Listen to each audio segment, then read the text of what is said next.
ഇന്ന് തന്നെ ഡൗൺലോഡ് ചെയ്യൂ. കാണൂ നിങ്ങളുടെ ഫേവറേറ്റ് ഷോസ്. തോറ്റാലും ജയിച്ചാലും ജീവിച്ചാലും മരിച്ചാലും ഇന്നുവരെ കാത്തു സൂക്ഷിച്ച ആദർശങ്ങൾ പണയപ്പെടുത്താൻ ഞാൻ തയ്യാറല്ല. ഇവന്റെയൊക്കെ സപ്പോർട്ടോടെ ഒരു ഭരണം നമുക്ക് വേണ്ട പ്രതാപ. എന്തായാലും എങ്ങനെയായാലും എന്നോടുള്ള പകയുമായിട്ടാ അവൻ തിരിച്ചു വന്നിരിക്കുന്നത്.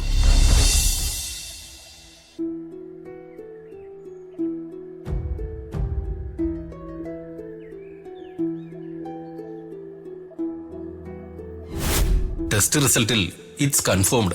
അതായത് അസ്ഥിമജ്ജയിലെ ബ്ലഡ് സെൽസിന്റെ അളവ് ക്രമാതീതമായി വർദ്ധിക്കുന്നുണ്ട്.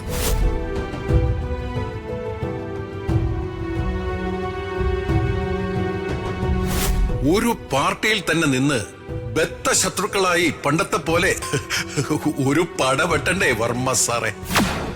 ആ കണക്കുകളൊക്കെ തീർക്കണ്ടേ വർമ്മ സാറേ?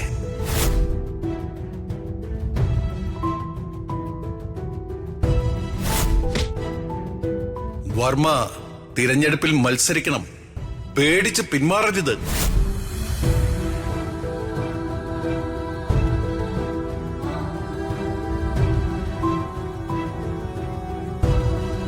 ഏട്ടാ, ഏട്ടാ കാണാൻ CM വന്നിട്ടുണ്ട്. CMോ?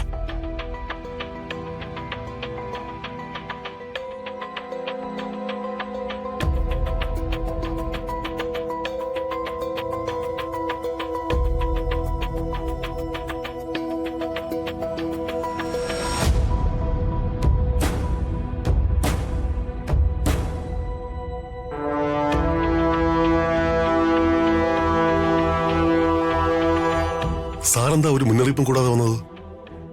എന്താടോ, തന്റെ വീട്ടിലേക്ക് എനിക്ക് വരണമെങ്കിൽ മുന്നറിയിപ്പൊക്കെ തരണോ?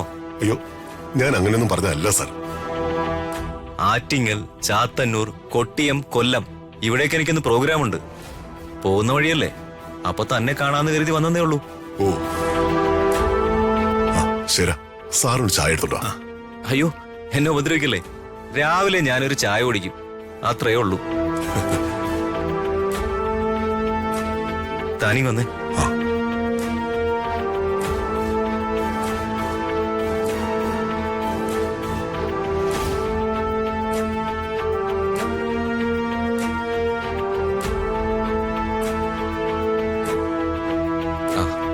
ഡോ, അയാള് തിരികെ വന്നിട്ടുണ്ടല്ലോ, ആ അനന്തംപിള്ള. വീണ്ടും ഉപദ്രവം കൊണ്ട് ഇറങ്ങിയിരിക്കുകയാണോ?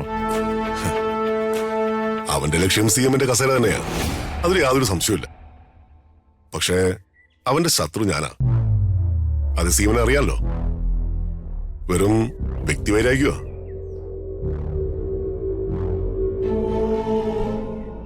അവനൊരു പൊളിറ്റീഷ്യൻ അല്ലല്ലോ ഓർമ്മേ.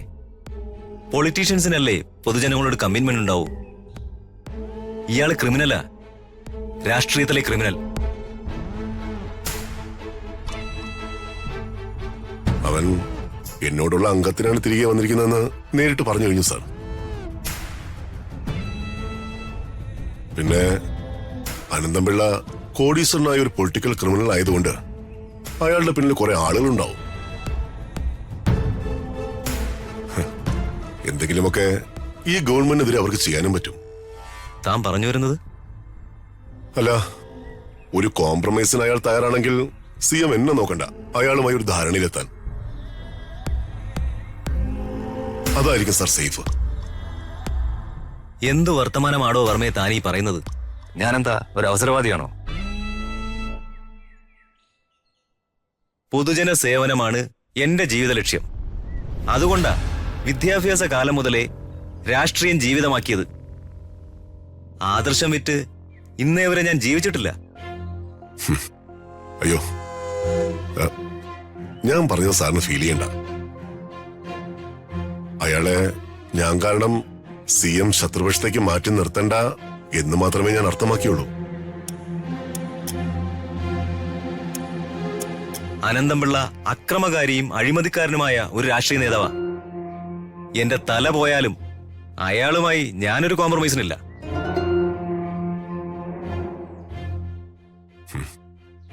വിരലിലുണ്ടാവുന്ന നമ്മൾ കുറച്ചുപേര് മാത്രമേ ഉള്ളൂ ഈ സംശുദ്ധമായ രാഷ്ട്രീയത്തിൽ. കർമ്മനിരതരായി രാഷ്ട്രീയത്തിലേക്ക് വന്ന ആദർശ നിഷ്ഠയുള്ള സ്വാർത്ഥ താല്പര്യമില്ലാത്ത രാഷ്ട്രീയക്കാർക്കെല്ലാം ഇപ്പോ വംശനാശം വന്നു കഴിഞ്ഞു സാർ. ആയിക്കോട്ടോടോ. എന്നാലും എന്നെയും തന്നെയും പോലെ കുറെ പേരെങ്കിലും ഇപ്പോഴും ബാക്കിയുണ്ടല്ലോ. അത് മതിയടോ. തോറ്റാലും ജയിച്ചാലും ജീവിച്ചാലും മരിച്ചാലും ഇന്നുവരെ കാത്തു സൂക്ഷിച്ച ആദർശങ്ങൾ പണയപ്പെടുത്താൻ ഞാൻ തയ്യാറല്ല. ഇവന്റെയൊക്കെ സപ്പോർട്ടോടെ ഒരു ഭരണം നമുക്ക് വേണ്ട പ്രതാപ.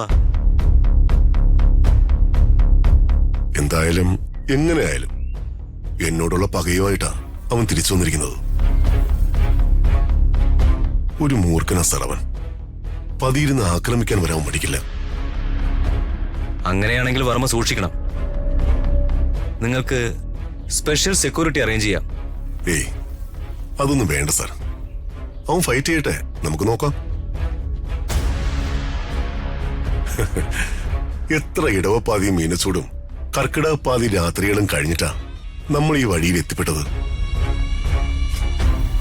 മടിയിൽ കനമില്ലാത്തവന് വഴിയിൽ എന്തിനാ സാർ പേടിക്കുന്നത്? എന്നാ ഞാൻ ഇറങ്ങട്ടോടോ. സമയം വളരെ വൈകി. ആ, സാർ വരൂ.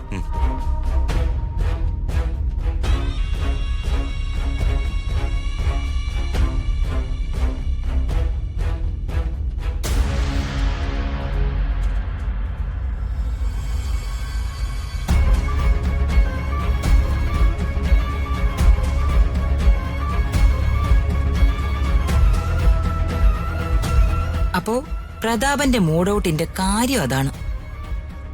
അനന്തം പിള്ള തിരിച്ചു വന്നിരിക്കുന്നു. അനന്തപിള്ളയോ? അതാരാമേ? പഴയൊരു രാഷ്ട്രീയ നേതാവാ. കാശുണ്ടാക്കാൻ വേണ്ടി രാഷ്ട്രീയത്തിൽ വന്ന ഒരിനത്തിപ്പെട്ട ഒരുത്തൻ. ചട്ടമ്പി രാഷ്ട്രീയം. അയാളെന്താ ചട്ടമ്പിയായിരുന്നോ? നീ ഉദ്ദേശിക്കുന്ന തരം ചട്ടമ്പിയൊന്നുമല്ല. കാശും ഗുണ്ടായുസവും കൊണ്ട് നേതാവായ ഒരുത്തൻ. അതാ അനന്തം പിള്ള. പ്രതാപന്റെ നമ്പർ 1 ശത്രുവാ. രാജവെമ്പാല ഇനത്തിൽപ്പെട്ടതാ. കടിക്കാതവൻ പിന്മാറില്ല.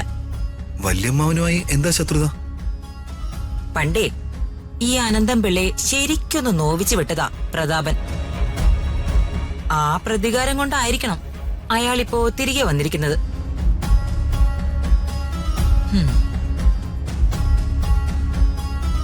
സത്യം പറഞ്ഞ ഒരുതരം നാടുകടത്തല് പോലെയായിരുന്നു അന്ന് അനന്തന്റെ പോക്ക്. പ്രതാപന് നേരെ അന്ന് അവന് ഒന്നും ചെയ്യാൻ പറ്റിയില്ല. കാരണം അന്ന് പ്രതാപവർമ്മയുടെ ഒരു പ്രതാപകാലം തന്നെ ആയിരുന്നു. അല്ല, ഇന്നെന്തെങ്കിലും ചെയ്യാൻ പറ്റുമോ?